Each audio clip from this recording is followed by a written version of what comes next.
Bapak dan Ibu sekalian, pagi hari ini kita akan bersama-sama diberkati oleh firman Tuhan dalam lanjutan khotbah saya, yaitu hidup, karya dan pelayanan dari Yesus. Ini adalah part 2. Ya, 2 minggu yang lalu saya sudah berkhotbah part 1, yaitu tentang pengajaran. Lalu pada minggu kemarin Pak Simon telah menyampaikan tentang Injil Kerajaan.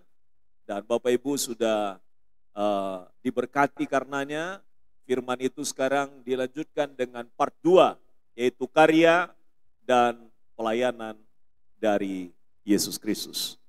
Nah saudara, di dalam bagian firman Tuhan pagi hari ini kita akan lihat ada 5 pokok penting tentang karya dan pelayanan daripada Yesus Kristus.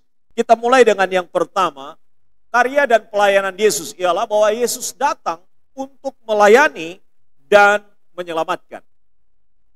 Ini yang pertama yang kita lihat di dalam pokok ini, di dalam Matius pasal 20 ayat 28, mari kita lihat bagian itu. Matius pasal 20 ayat 28, sama-sama kita baca 1, 2, 3. Sama seperti anak manusia, datang bukan untuk dilayani, melainkan untuk melayani, dan untuk memberikan nyawanya menjadi tebusan bagi banyak orang. Ayat yang kedua adalah Lukas pasal 19 ayat 10. Kita baca lagi 1, 2, 3. Sebab anak manusia datang untuk mencari dan menyelamatkan yang hilang. Berikutnya Matius 20 ayat 28. 1, 2, 3. Matius pasal 20 ayat 28. Oh, belum tercantum kan?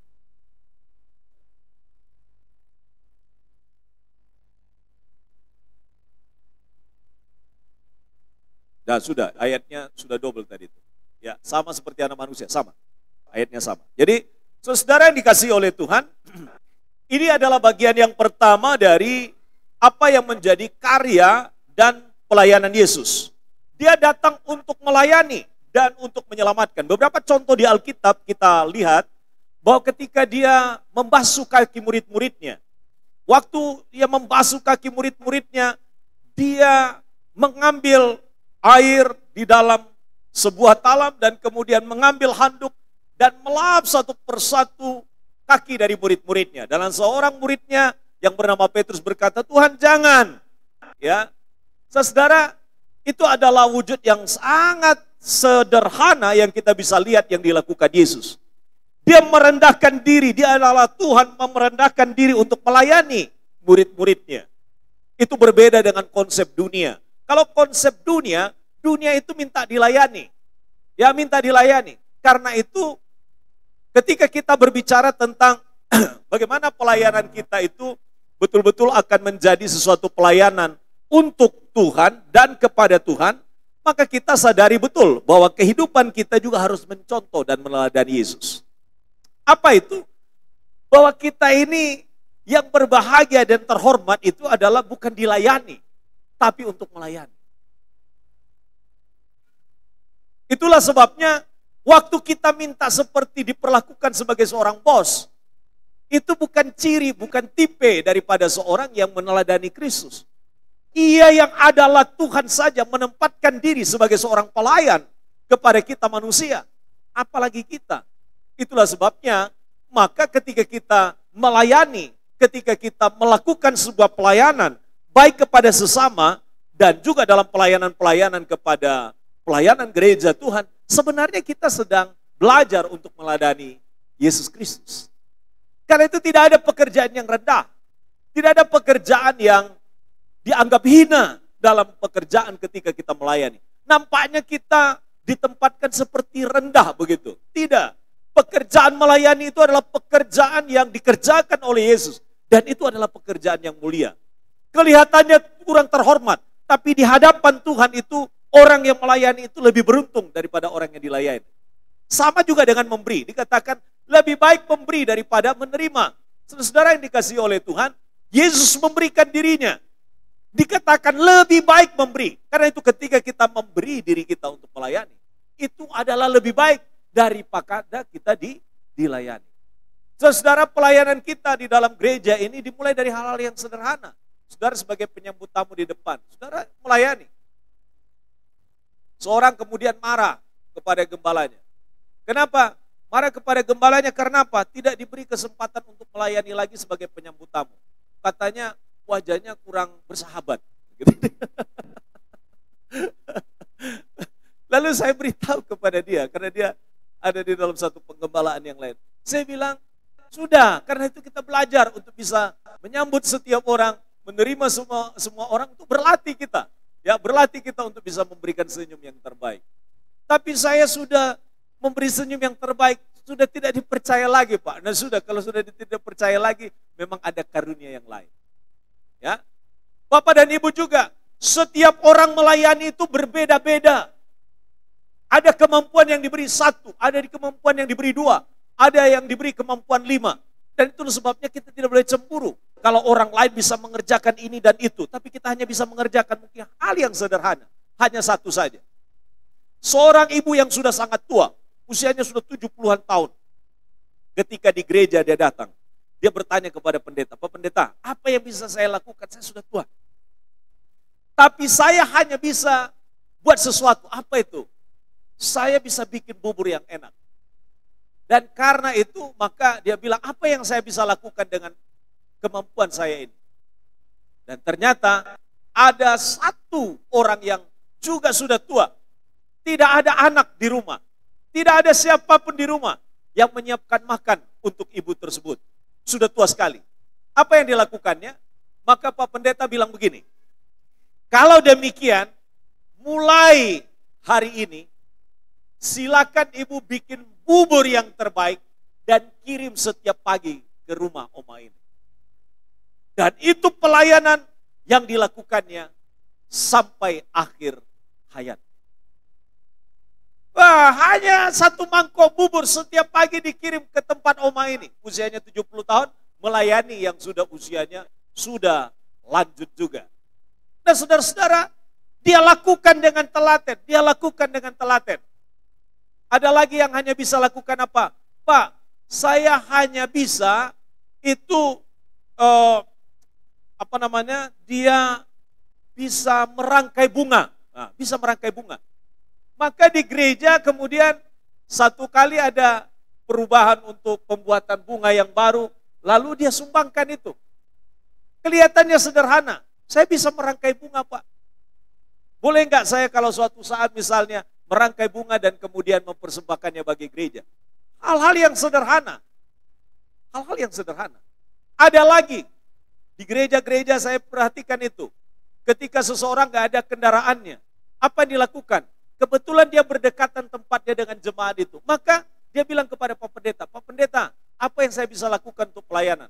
Lalu dia menjemput, ada jemaat yang tidak punya kendaraan, dijemput sama dia. Setiap minggu dijemput. Jadi dia kebetulan lewat di daerah di mana jemaat berada, lalu dia kemudian melayani dengan cara yang sedemikian rupa. Bapak Ibu, ada banyak pelayanan yang kita bisa kerjakan. Yang sudah tua katakan begini, saya sudah tua, saya tidak bisa melakukan apa-apa. Bapak dan Ibu sekalian, bisa mendoakan. Mendoakan siapa? Mendoakan gereja setiap hari.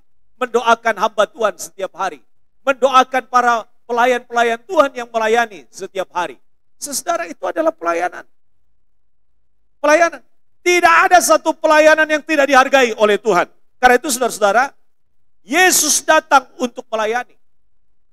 Yesus datang bukan hanya untuk melayani, tapi dikatakan bahkan memberikan nyawanya.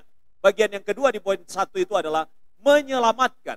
Saudara-saudara, di dalam bagian ini kita perhatikan dengan jelas bahwa Yesus konsisten selama 3,5 tahun lamanya.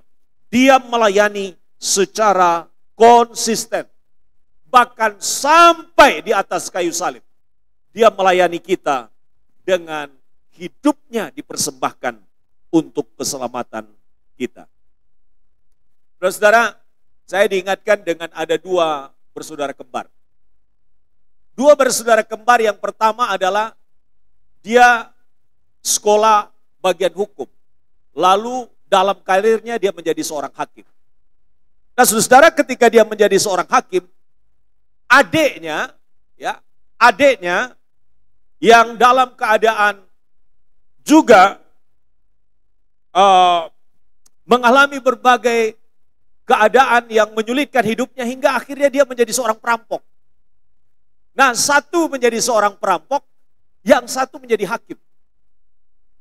Dan satu kali yang terjadi adalah adiknya ini itu kemudian ditangkap dan dipenjara dan akan diberi hukuman mati. Dan ketika sampai pada hari hanya, ternyata dalam proses hukum naik banding. Nah, ketika naik banding di pengadilan, yang jadi hakim itu adalah adiknya sendiri. Maksudnya kakaknya sendiri yang jadi hakim. Waktu naik banding, keputusan tidak bisa diturunkan karena hal yang dilakukan layak untuk dia untuk menerima hukuman. Pada saat itu dia pikir pasti pasti kakaknya ini akan memberikan kepada dia itu keringanan dari hukuman mati yang sebelumnya diberikan kepada dia.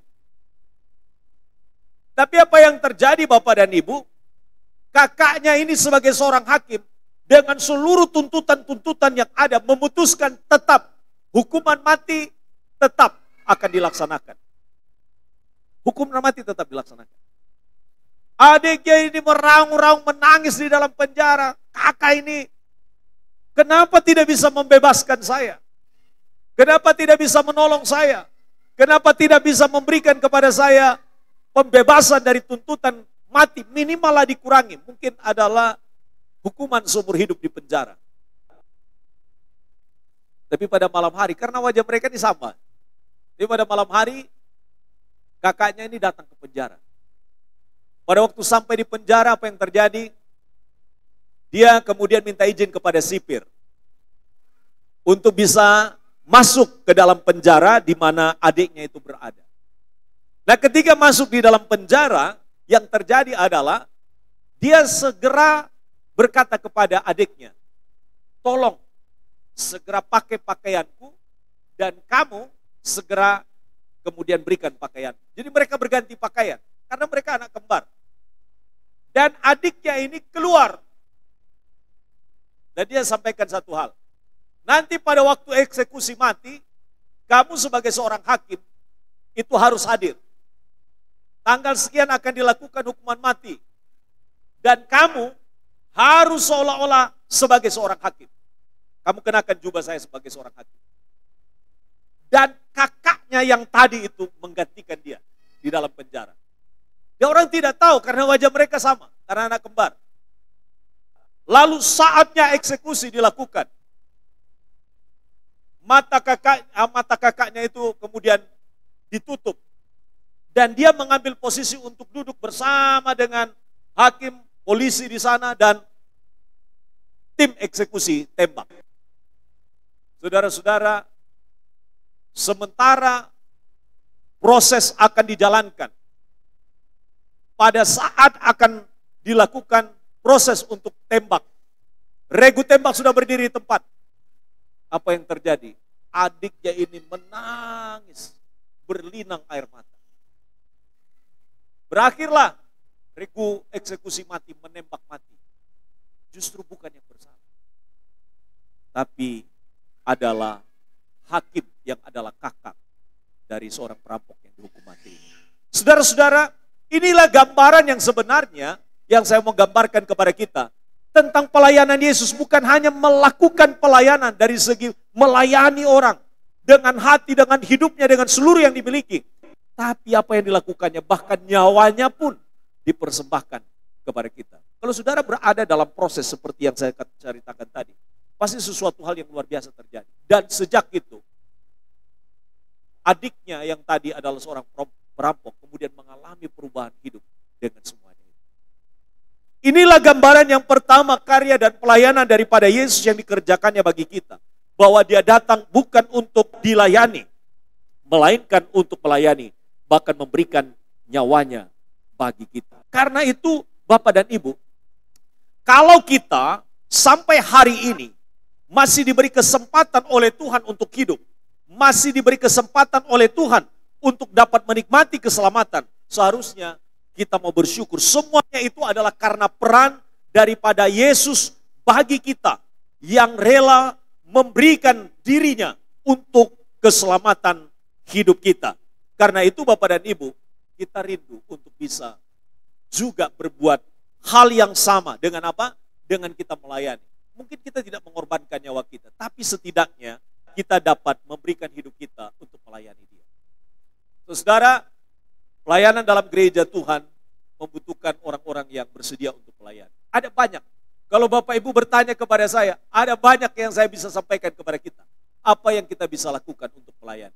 Tapi yang penting adalah motif hatinya. Motif hati yang murni. Kadang-kadang dalam sebuah pelayanan ada banyak hal yang mungkin kita kadang-kadang itu bergumul. Ya, tapi kita bersyukur kepada Tuhan kalau diberikan kepercayaan dalam melayani. Lakukan itu. Banyak tantangannya, banyak kesulitannya. Tapi teruslah melayani. Jangan tunggu kita sempurna baru melayani. Ya, baru melayani. Apa yang kita bisa kerjakan?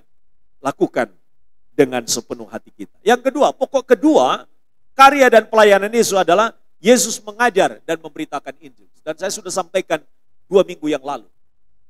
Ya, saya sudah sampaikan 2 minggu yang lalu tentang hal ini. Matius pasal 4 ayat 23. 2 minggu yang lalu saya sudah khotbahkan ini khususnya tentang pengajaran. Yesus berkeliling dari satu tempat ke tempat yang lain, berpusat di rumah ibadah, menyampaikan pengajaran. Tapi yang kedua adalah menyampaikan pengajaran itu secara berulang-ulang, sampai orang itu artinya paham, sampai mereka mengerti. Tapi Tuhan Yesus juga ditolak di kampung halamannya pada waktu dia memberitakan Injil. Tapi dia terus memberitakan Injil, sekalipun ada tantangannya. Nah saudara, saya lewati bagian yang kedua ini, tapi kita baca dulu Matius pasal 4 ayat 23. 1, 2, 3, Yesus berkeliling di seluruh Galilea, ia mengajar dalam rumah-rumah ibadat, suara Bapak Ibu, dan memberitakan Injil kerajaan Allah, serta menyembuhkan segala penyakit dan kelemahan di antara bangsa itu. Markus pasal 1 ayat 15. 1, 2, 3, waktunya telah genap, kerajaan Allah sudah dekat, bertobatlah dan percayalah kepada Injil. Kita tugas tanggung jawabnya sebagai aplikasi di bagian yang kedua ini, Yesus mengajar dan memberitakan Injil, adalah semampu kita bisa bersaksi. Kalau kita bisa bersaksi melalui kerja kita, melalui karya yang kita lakukan dalam tempat-tempat di mana kita bekerja atau melayani, orang bisa lihat dari hidup kita. Karena satu perbuatan jauh lebih bernilai daripada 1000 kata-kata. Ya, satu perbuatan benar yang kita lakukan, perbuatan baik, itu jauh lebih bernilai, jauh lebih bermanfaat daripada 1000 kata-kata yang kita sampaikan. Karena orang lihat apa yang kita lakukan, bukan apa yang kita omongkan. Karena itu saudara-saudara, Yesus memberitakan Injil. Dan pemberitaan Injil yang dilakukan oleh Yesus, itu disertai dengan apa? Dia memberikan solusi dan jalan keluar kepada setiap orang. Nah karena itu saudara yang dikasihi oleh Tuhan, Yesus menjadi teladan bagi kita. Teladan di dalam hal apa? Teladan dalam hal mengajar, tapi juga di dalam memberitakan Injil kerajaan Allah. Baik melalui kehidupannya, maupun melalui karya yang dikerjakan. Karena itu Bapak Ibu evaluasi diri kita. Apakah melalui kerja kita, melalui pelayanan kita, melalui apa yang kita kerjakan dalam rumah kita, orang lain kemudian telah ditolong, telah diberkati, atau kita menjadi penghalang bagi orang untuk masuk dalam kerajaan surga. Itulah sebabnya surga itu dekat kepada setiap orang. Iman kepada Tuhan Yesus. Maka yang terjadi adalah dia tak terselamatkan. Makanya dalam konsep kita ini rentan untuk keselamatan kita kalau tidak setia sampai akhir. Ada 2 pandangan tentang keselamatan. Yang pertama, keselamatan itu tidak bisa hilang. Yang kedua, keselamatan itu dapat hilang kalau kita tidak setia sampai akhir. Ada banyak gak yang sudah percaya kepada Tuhan Yesus, lalu kemudian terhilang, tidak percaya lagi, meninggalkan imannya kepada Tuhan? Ada banyak. Ada banyak. Makanya Alkitab katakan apa? Banyak yang dipanggil, tapi sedikit yang dipilih. Banyak yang dipanggil. Tuhan panggil kita, tapi ada sedikit yang kemudian dipilih. Mengapa? Ini proses yang disebut dengan seleksi. Karena itu Bapak dan Ibu, kita dapat berkata, sekali percaya kepada Yesus, selamanya percaya kepada Yesus. Itu tidak boleh tergoyahkan kepada kita. Prinsip dasar dari keselamatan adalah memang Tuhan pasti menyelamatkan kita. Tapi bagi mereka yang sungguh percaya, bagi mereka yang setia sampai akhir, bagi yang mereka imannya tidak bergeser dari Tuhan Yesus. Kalau yang bergeser, tinggalkan iman kepada Tuhan Yesus, apakah mereka diselamatkan? No, tidak diselamatkan. Itulah sebabnya, maka kita sampai hari ini mengerjakan keselamatan kita. Apa itu? Kita setia sampai akhir. Makanya sekali selamat tetap selamat, itu hanya berlaku bagi mereka yang setia sampai akhir. Tapi sekali selamat tetap selamat itu tidak akan terjadi kalau mereka tidak setia sampai akhir. Apalagi yang prinsipnya muda kaya raya, muda foya-foya, tua kaya raya, mati masuk surga. Lebih celaka lagi nih. Hidup sudah nggak benar, pikirnya mau kaya, matinya mau masuk surga. Wah, surga mana itu? Karena itu saudara, prinsip keselamatan adalah engkau diselamatkan oleh Tuhan, engkau menerima keselamatan dari Tuhan, kerjakan keselamatanmu. Memang perbuatan baik bukan untuk menyelamatkan, tapi perbuatan baik yang kita lakukan adalah buah karena kita ada di dalam Yesus. Katakan amin. Itu harus terjadi kepada kita. Buah-buahnya harus ada.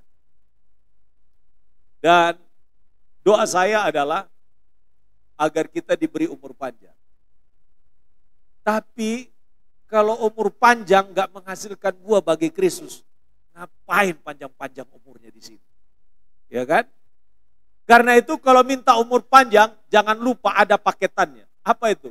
Paketnya yang utuh adalah Tuhan beri saya umur panjang, supaya saya bisa melakukan apa yang menjadi kehendak Tuhan dalam hidup saya. Saya akan masuk umur 50 tahun. Ya, akan masuk umur 50 tahun. Dan doa saya adalah bisa diberi Tuhan umur 60 tahun. Ya, setelah 60 tahun, saya minta lagi diberi umur 70 tahun. Kalau sudah 70 tahun, kalau Tuhan kasih, saya minta lagi 80 tahun. Kalau dikasih 80 tahun, saya tidak tanggung-tanggung, mintanya 120 tahun. Karena di Kejadian, di dalam kitab Kejadian itu batas usia manusia itu diberi sampai 120 tahun. Ya, saya barusan ke Bali, hari Senin kemarin saya berangkat dan baru kembali hari Jumat. Saya berjumpa dengan seorang dari agama non-Kristen. Usianya 80 tahun. Usia 80 tahun masih sehat. Dia bilang begini, kalau saya mau kapanpun dipanggil mati, saya itu sudah tidak peduli lagi. Karena apa? Saya sudah menikmati umur sudah terlalu panjang, katanya. Dan orangnya masih sehat, masih bekerja. Ya, kebetulan tanah itu miliknya dia dan akan rencana mau dibeli untuk kepentingan pelayanan hamba Tuhan di sana.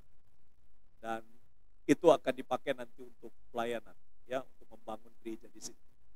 Saudara-saudara, saya juga bertemu dengan seseorang yang warga Australia, usia dia 86 tahun. Masih bersemangat melayani sampai hari ini. Hari Jumat yang lalu saya sudah berbagi di dalam ibadah Jumat, ya, pada Jumat kita. Usia 86 tahun, tapi masih bersemangat melayani. Apa pelayanannya? Karena dia seringkali ke Bali, maka diajak oleh kawan saya ini untuk pelayanan kepada orang-orang yang jadi turis di Bali. Ternyata di Bali itu seluruh dunia, orang dari seluruh dunia datang. Alkitab bilang, pergilah jadikanlah semua bangsa muridku dan baptislah mereka dalam nama Bapa, Putra dan Roh Kudus. Dan ketahuilah, aku menyertai kamu senantiasa sampai kepada akhir zaman. Ya, itu masih Matius pasal 28 ayat 19-21. Ya, saudara-saudara yang dikasihi oleh Tuhan, itu menarik sekali. Kenapa? Waktu kami kemudian jalan ke pantai, ya, di Icon Bali, kami bertemu, samping kami itu orang Rusia. Sebelahnya lagi itu orang Amerika. Di sebelahnya lagi itu orang India. Sebelahnya lagi adalah orang Korea. Sebelahnya lagi orang Belanda. Saudara-saudara, di Bali pelayanan kepada mereka itu bisa menjangkau banyak orang. Nah, karena itu maka teman ini usianya 86 tahun, masih tetap semangat melayani. Nanti tanggal 1 dia terbang dari Australia menuju ke Bali, dan dari Bali dia nyetir pergi ke Surabaya untuk pelayanan kepada lansia. Karena itu, saudara-saudara yang dikasihi oleh Tuhan, kita yang muda-muda ini kita masih muda-muda ini, masih muda-muda. Usia-usia di bawah 70 tahun itu masih muda dianggap. Ya. Kalau 70 tahun ke atas itu baru dianggap, itu sudah lanjut usia. Ya. Mak 93 ya, Mak ya. 93, puji Tuhan. Ya. 93 loh masih seger. Ya, seperti ini. Pak Matius sudah 70 sekian ya. 84. Wah, luar biasa. Pak Swito 84. Luar biasa. Artinya kalau jemaatnya sampai dengan 90, Mak tadi 93, jalan 94, masa Pak Pendeta tidak boleh minta di atas itu? Ya, karena Pak Pendeta masih tetap semangat untuk melayani. Tapi kalau sudah tidak lagi bersemangat untuk melayani, sudah panggil cepat-cepat pulang ke rumah Bapa di surga. Ya. Karena itu, apa yang kita bisa kerjakan sesuai dengan bidang kita, layani. Karena kalau masih kita dibutuhkan, pasti masih ada di sini. Ya, pasti masih ada di sini. Karena itu melayanilah. Karena itu adalah prinsip yang diajarkan oleh Tuhan Yesus dalam teladan hidupnya. Nah, yang ketiga, Yesus mengadakan mujizat. Yesus melakukan mujizat. Matius 14, 19, 20, kita baca sama-sama. Mudah-mudahan di layar kita sudah terbuka.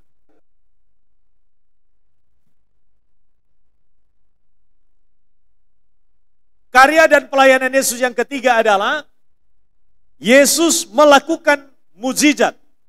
Ya, Yesus melakukan mujizat. Kita lihat Matius 14.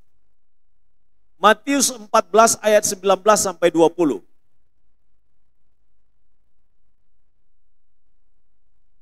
Matius 14 ayat 19 sampai dengan 20.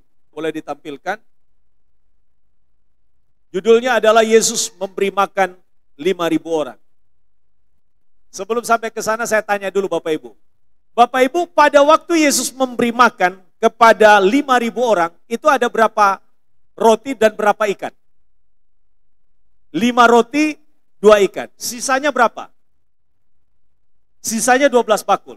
Yang di 12 bakul itu roti saja atau juga termasuk sisanya ikan? Roti saja. Ini yang baca baik-baik Alkitab ini betul. Hanya roti saja. Jadi tidak ada ikan. Yang tersisa itu adalah roti 12 bakul. Coba perhatikan matematikanya Tuhan Yesus. 5 roti, 2 ikan, kasih makan 5.000 orang, sisa 12 bakul. Itu dari mana matematiknya?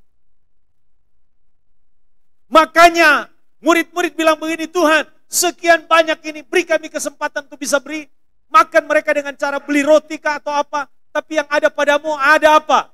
Yesus katakan ada 5 roti dan 2 ikan memberi makan kepada 5.000 orang.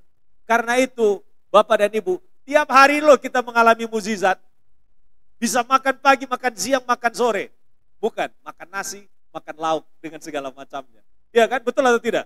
Sampai hari ini ada yang tidak sempat makan? Kecuali kalau terlambat tadi masak-masak. Nah, coba kita lihat bagian ini. 1, 2, 3. Lalu Yesus mengambil, suara Bapak Ibu mana? Lalu Yesus mengambil 5 roti dan 2 ikan itu, menengadah ke langit dan mengucap berkat, lalu memecah-mecahkan roti dan memberikannya kepada murid-muridnya. Lalu murid-muridnya membagi-bagikannya kepada orang banyak, dan mereka semuanya makan sampai kenyang. Luar biasa. Semuanya makan sampai kenyang, 5.000 orang.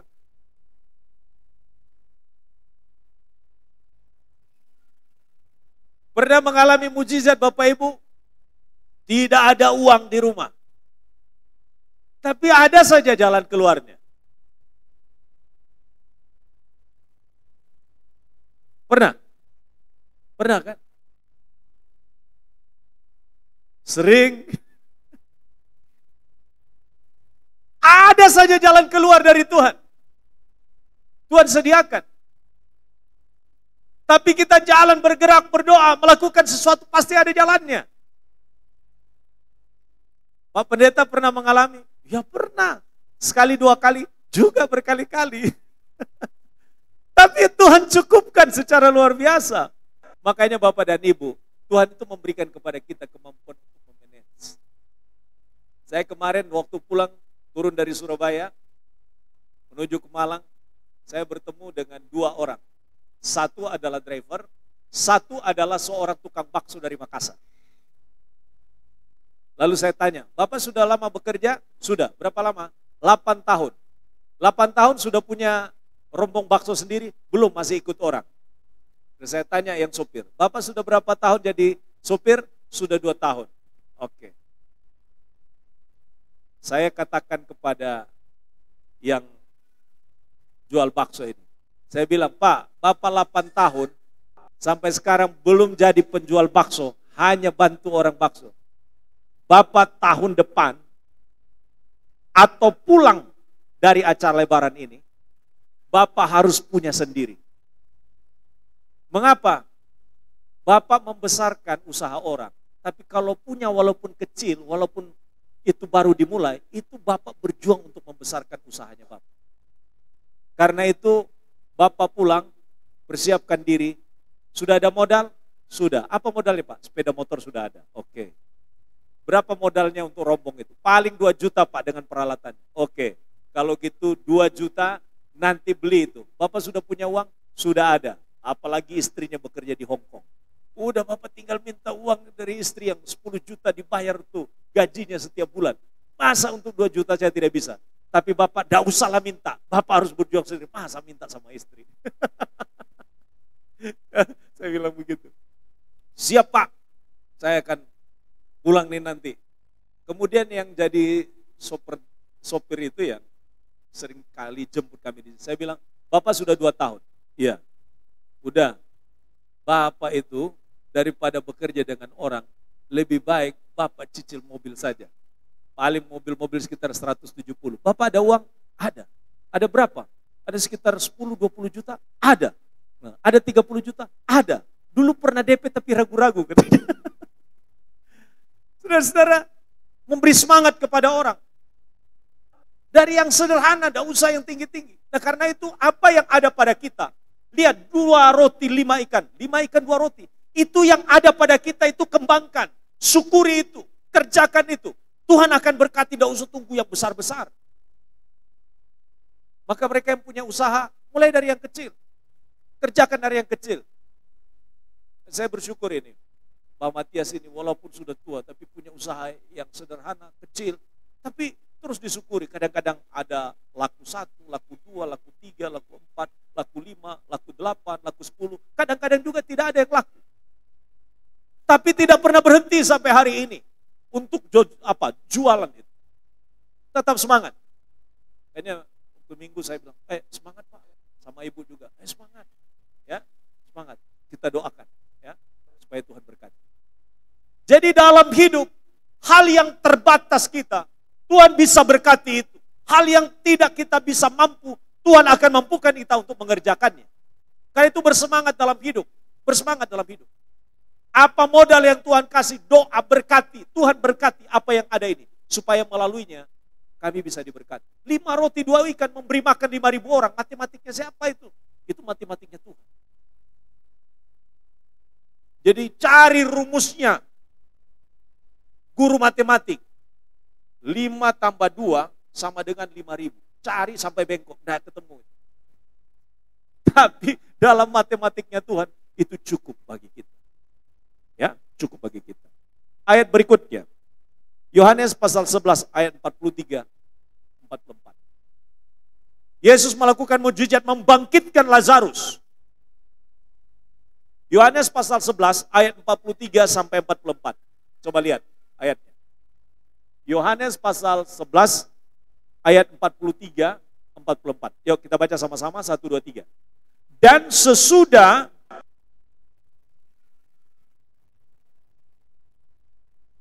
Lazarus marilah keluar. Nah, saudara-saudara, Lazarus marilah keluar. Lanjutan. Orang yang telah mati itu datang keluar. Kaki dan tangannya masih terikat dengan kain kafan. Dan mukanya tertutup dengan kain peluh. Saudara, orang yang sudah mati berapa hari? Berapa hari?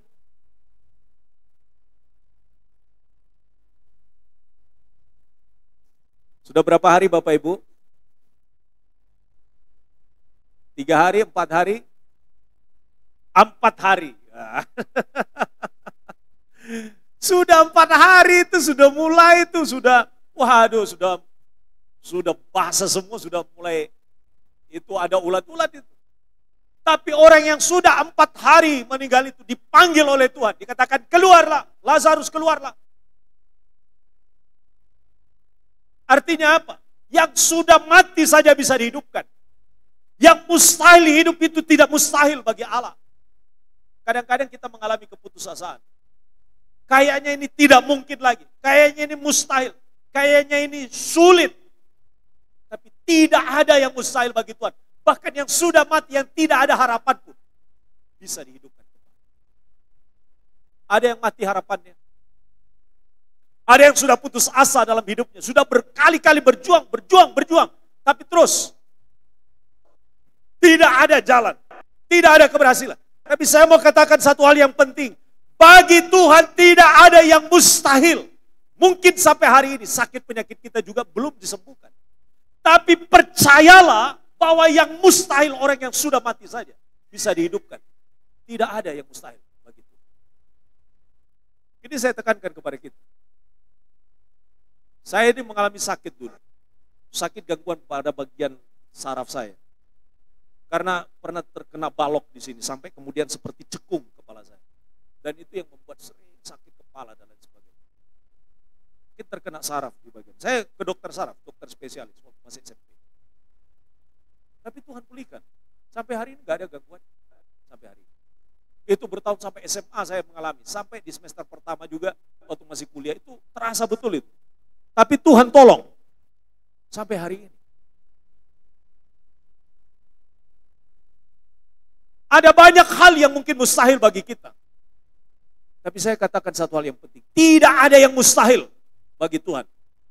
Lazarus yang mati saja dibangkitkan kok. Yang sudah tidak punya nyawa aja diberi nyawa oleh Tuhan. Karena hidup ada dari dia. Bersumber daripada dia. Cuma persoalannya mengapa terjadi? Karena percaya. Karena beriman. Karena yakin akan Tuhan. Jadi Yesus melakukan mujizat, banyak mujizat yang lain. Hari Jumat kemarin saya bicara tentang orang yang sudah 38 tahun sakit lumpuh. Tidak bisa datang ke kolam Bethesda. Tidak ada yang membawa dia ke kolam Bethesda. Tapi apa yang terjadi? Yesus sembuhkan dia. Tuhan bilang angkatlah tilammu dan berjalanlah. Dan orang itu mengalami kesembuhan. Luar biasa. Karena itu saudara-saudara, mujizat sampai hari ini masih ada. Amin.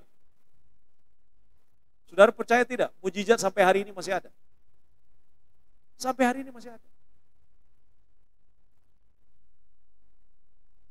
Ini yang lagi tunggu hasil untuk seleksi masuk perguruan tinggi, lagi ketir-ketir menunggu ini. Percayalah, Tuhan akan memberikan jalan keluar.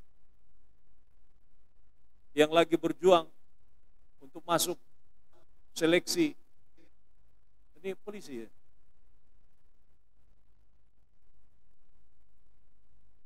Ada jalan terbaik. Tuhan berikan. Yakin ada jalan terbaik. Pasti ada jalan terbaik. Tidak mungkin tidak ada jalan terbaik. Yang keempat, karya dan pelayanan Yesus. Yang keempat, Yesus memberikan kasih dan pengampunan. Lukas pasal 7 ayat 48. Yesus mengampuni perempuan berdosa. Dia yang berkata, lalu ia berkata kepada perempuan itu, sama-sama kita baca. Lalu ia berkata kepada perempuan itu, dosamu telah diampuni. Di sinilah letak ketuhanan Yesus. Hanya Tuhan yang bisa mengampuni dosa. Manusia tidak bisa mengampuni dosa. Maka sekali lagi, Siapapun manusia dalam dunia ini, kalau ingin diampuni dosanya, dibereskan dosanya, harus bertemu dengan pribadi Yesus. Karena pribadi Yesus yang dapat mengampuni. Dan orang yang diampuni dosanya, disucikan, mereka yang punya kesempatan untuk menikmati surga. Dan orang yang tidak pernah mengalami pengampunan, tidak akan pernah mengalami keselamatan. Hanya orang yang diampunilah, hanya orang yang mengalami pengampunan dari Allah, yang hidupnya dapat disucikan. Dan orang yang disucikan hidupnya adalah orang yang dilayakkan oleh Tuhan untuk menikmati surganya. Yohanes pasal 8, ayat yang ke-11. Ketika seorang perempuan berzina tertangkap basah. Dan orang lain bilang, lempar dia. Yesus bilang, kalau ada di antara kamu yang tidak berdosa, silakan pertama kali lempar dia. Semua mundur. Lalu Yesus bertanya kepada perempuan itu, mereka ada di mana? Mereka sudah pergi Tuhan. Lalu inilah kata-kata dari Tuhan Yesus. Yohanes pasal 8 ayat yang ke-11. 1, 2, 3. Aku pun tidak menghukum engkau. Pergilah dan jangan berbuat dosa lagi. Mulai dari sekarang. Kita belajar dari Yesus untuk tidak menghakimi orang. Kita belajar dari Yesus untuk tidak menghakimi orang dengan kata-kata kita. Menghukum orang dengan kata-kata kita. Karena apa? Yesus mengajar, sudah jelas kok orang ini berbuat dosa dan kesalahan. Tapi Yesus katakan apa? Pergilah, jangan berbuat dosa lagi. Aku pun tidak menghukum engkau. Tapi ada catatannya. Mulai dari sekarang, jangan berbuat dosa lagi. Saudara, kadang-kadang hanya lewat kata-kata orang kita menghakimi orang. Sudah menyimpulkan. Satu kebiasaan yang buruk bagi kita apa? Dengar berita tentang orang, kita telan bulat-bulat, itu bahaya sekali. Karena itu lebih baik dengar, simpan, disaring, disaring dengan supaya kita jangan berbuat dosa karena. Dan waktu saya ingat dengan Yesus yang mengampuni ini, saya ingat dengan seorang anak kecil. Seorang anak kecil tiba-tiba itu membuat coretan-coretan di dalam kertas. Tumpah itu tinta-tinta di kertas. Lalu dia menangis. Karena ternyata bukan jadi gambar. Tapi tinta-tinta yang dipakai untuk melukis itu membuat jadi kotor kertas tersebut. Lalu gurunya datang, mengapa kamu menangis? Tidak usah menangis. Lalu dia diberi kertas yang baru. Silakan memulai lagi. Saya memberi kamu lembaran yang baru. Masih kosong. Mulai lagi. Artinya apa? Ada ruang yang kita beri kepada setiap orang. Untuk memulai sebuah kehidupan yang baru. Sebuah cara berpikir yang baru. Sebuah penerimaan yang baru. Ya, sebuah penerimaan yang baru. Kenapa? Karena ketika kita memulai dengan sesuatu yang baru, itu kita bisa menerima orang lain. Tapi ketika kita kemudian memulai sebuah hubungan dengan mengingat hal-hal yang pernah seperti tinta mencoret dalam hidup kita, itu sulit bagi kita untuk membangun sesuatu hal yang baru. Karena itu saudara-saudara, lihat saudara kita, lihat teman kita, lihat orang lain sebagai bagian di mana kita memberi ruang hati, di mana kita bersedia untuk menerima orang apa adanya dengan hati yang bersih. Dengan demikian, maka kita bisa memulai sebuah hubungan satu dengan yang lain. Saudara-saudara, ada banyak orang putus asa untuk menjadi baik pada akhirnya. Karena apa? Perlakuan orang lain. Saya berupaya untuk memperbaiki diri, tapi orang lain tidak memberikan dukungan sama sekali. Itulah sebabnya banyak orang yang sebenarnya mau memperbaiki hidupnya. Tapi karena banyak penilaian orang lain yang miring terhadap dia, akhirnya dia tenggelam lagi dalam kehidupannya yang lain. Karena itu kalau ada hal-hal yang sudah dikerjakan baik oleh setiap orang, mari kita dorong, kita beri semangat ya kepada setiap saudara-saudara kita. Karena apa? Karena pasti mereka akan jauh lebih baik hidupnya kalau ada orang-orang di sekitarnya yang menopangnya. Yang terakhir, karya dan pelayanan Yesus. Yang terakhir bagi kita adalah ini puncaknya. yang akan kita rayakan bersama-sama dalam Paskah, yaitu Yesus menyelesaikan karya penebusan di atas kayu salib. Yesus menyelesaikan karya penebusannya di atas kayu salib. Yohanes pasal 19 ayat 30. Dan saya minta kalangan bapak-bapak yang membaca ini. Yohanes pasal 19 ayat 30. Kalangan bapak-bapak dan pria. Nanti yang pria bukan bapak-bapak nanti tidak mau baca ya. Kalangan pria, mari baca bersama-sama Yohanes pasal 19 ayat yang 30. Sudah siap? 1, 2, 3. Sesudah Yesus meminum anggur asam itu, berkatalah ia, sudah selesai. Lalu ia menundukkan kepalanya dan menyerahkan nyawanya. Sekarang satu ayat dibaca oleh kaum wanita. Ya, 1 Petrus pasal 2 ayat 24. 1 Petrus pasal 2 ayat 24, mari ibu-ibu, saya tidak ikut. Dan kalangan wanita, 1, 2, 3.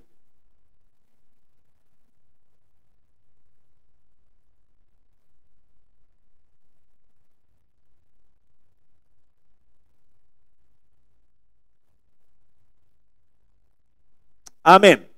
Bapak dan Ibu sekalian, Yesus sudah menyelesaikan persoalan kita. Nah, ada satu hal yang penting untuk kita praktekkan. Apa itu? Tuhan itu tidak mengungkit-ungkit lagi kesalahan kita di masa lampau. Hari ini kita selesaikan. Tuhan tidak pernah ungkit lagi dosa dan kesalahan kita di masa lampau. Berapa banyak di antara kita seringkali mengungkit masalah dari orang di masa lampau. Sudah beres, tapi kita masih ungkit lagi. Sehingga orang itu kemudian mengalami apa? Mengalami kepahitan dalam hidupnya. Saudara, Yesus tidak pernah mengingat. Hari ini kita bereskan. Hari ini kita selesaikan. Sudah tidak diingat lagi.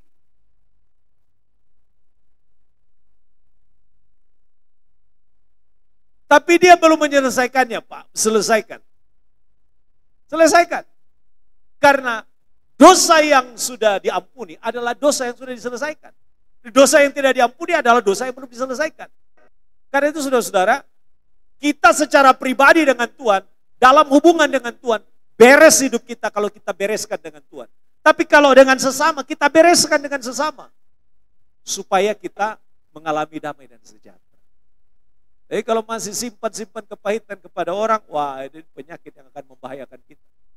Tidak akan menolong kita secara pribadi. Karena itu saudara-saudara, Yesus telah menyelesaikan semua persoalan dosa, semua persoalan manusia di atas kayu salib. Dia mengatakan, Telestai. Sudah selesai. Sudah final. Sempurna. Itu maksudnya. Di dalam bagian ini. Ini luar biasa. Jadi saudara, kiranya kita boleh diberkati oleh Tuhan melalui firman pada pagi hari ini. Bahwa Tuhan adalah Tuhan yang sudah mengampuni kita. Maka kita juga belajar bagaimana kita bisa mengampuni orang-orang yang berbuat salah terhadap kita. Kita bersyukur kepada Tuhan. Tuhan mengampuni kita. Loh, dosa kita luar biasa loh. Tapi Tuhan tuh masih mengampuni kita. Lah kita bersalah kepada teman kita, kita mungkin barangkali ada menyimpan kesalahan kepada orang. Mungkin sedikit atau 1 atau 2 atau 3, saya tidak tahu. Tapi saya mau katakan satu hal yang penting. Bahwa Tuhan tuh sudah mengampuni kita. Tuhan tuh sudah menyelesaikan dosa kita. Masa kita tidak menyelesaikannya dengan orang lain? Nah, karena itu Bapak dan Ibu, saya mengambil sekarang kesimpulan. Ada 5 pokok penting dari karya dan penyelamatan Yesus, karya dan pelayanan Yesus di dalam part 2 dari khotbah saya. Yang pertama adalah kesimpulannya. Boleh digeser?